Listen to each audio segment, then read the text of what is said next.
Hi, my name is Art, and I welcome you to a series of videos explaining the many ministries at the Church of St. Anselm.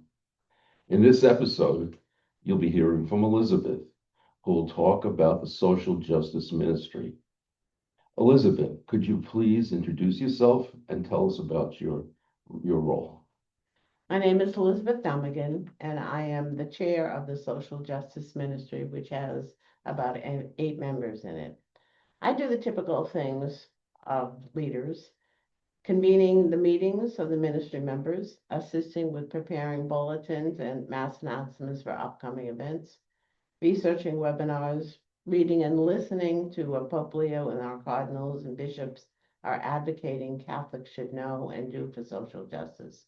One of the things that I did learn as doing some of this research was that I learned that Catholic social teaching is the best kept secret of the Catholic Church.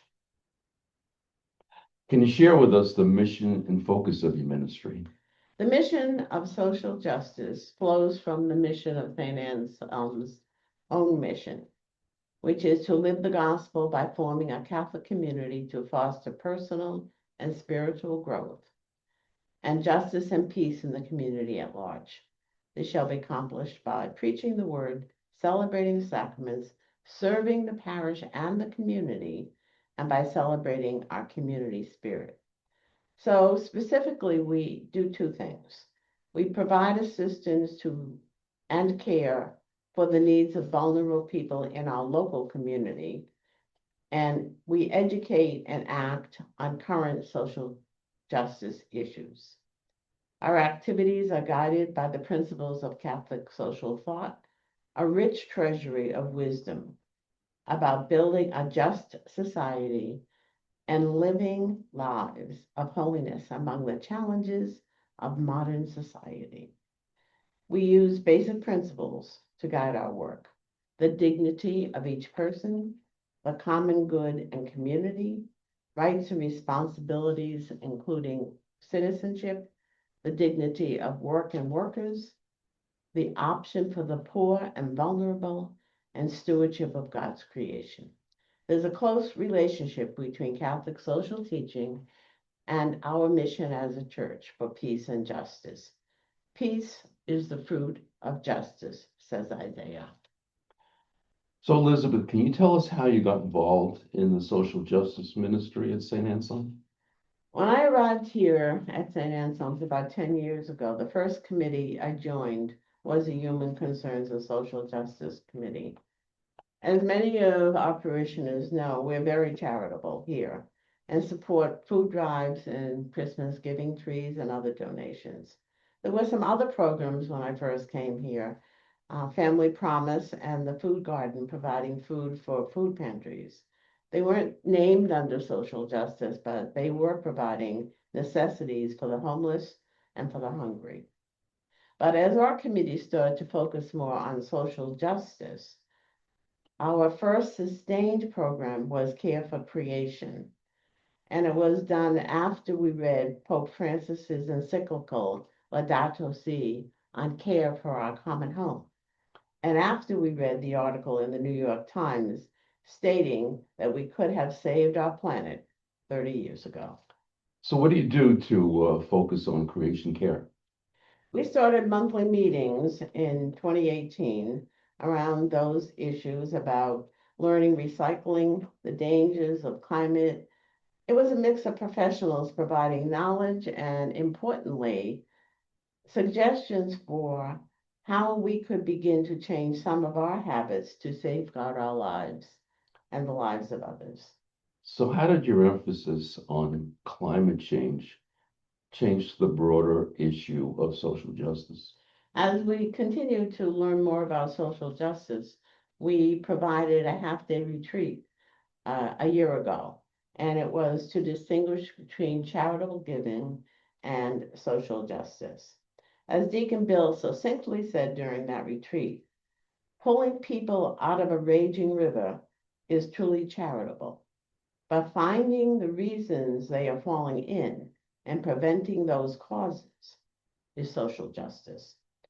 As a result of this day, we asked participants to tell us what they wanted to continue, and we drafted a survey for parishioners to answer. So regarding that survey, what activities came about as a result of the answers to the survey? We focused on three things: prayer, study and learning more about our moral commitments and Christ's message in the gospel, and public witness. So during prayer, last year we did Stations of the Cross during Lent with a focus on creation care. This year, we are doing the Rosary once a week after the 9 a.m. Mass, with a focus again on social justice as we read the mysteries of the Rosary. And we also hosted a holy hour last month in April in our learning center, where we were able to join Pope Leo's holy hour in Rome to pray for peace. We also invited parishioners to engage in activities that we presented during Advent and Lent, that they could pay more prayerful consideration and reflection for care of our earth and for our neighbors. And we also, the second thing we were doing was to do more studying, learning. We used book discussions about Pope Francis's encyclicals. Last year we read this year we read Fratelli Tutti. Last year we read Laudato Si on care for our common home.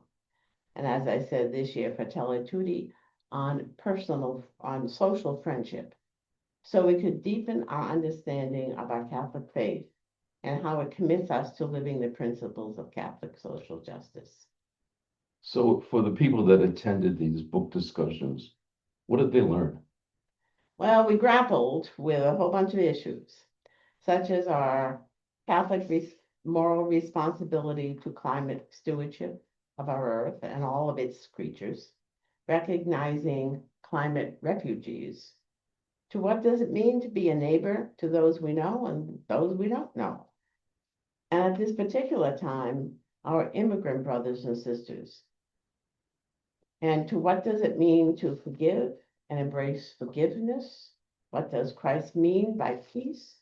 And how does that affect our thinking about war, our responsibilities as citizens, and the need to learn how to engage more effectively in dialogue with those with whom we might not agree? And for public witness, we grounded it in Catholic social teaching. We asked people to write postcards for particular issues.